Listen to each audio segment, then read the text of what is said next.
బుద్ధిగలవాడు ఇల్లు కట్టెను, బుద్ధిగలవాడు ఇల్లు కట్టెను, బండ మీద కట్టెను, బండ మీద కట్టెను.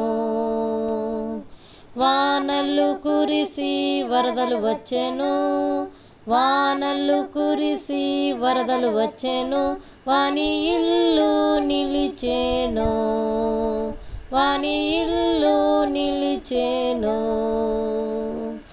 బుద్ధి లేనివాడు ఇల్లు కట్టెను, బుద్ధి లేనివాడు ఇల్లు కట్టెను, ఇసుక మీద కట్టెను, ఇసుక మీద కట్టెను. వానలు కురిసి వరదలు వచ్చెను, వానలు కురిసి వరదలు వచ్చెను, వాని ఇల్లు కూలెను, వాని ఇల్లు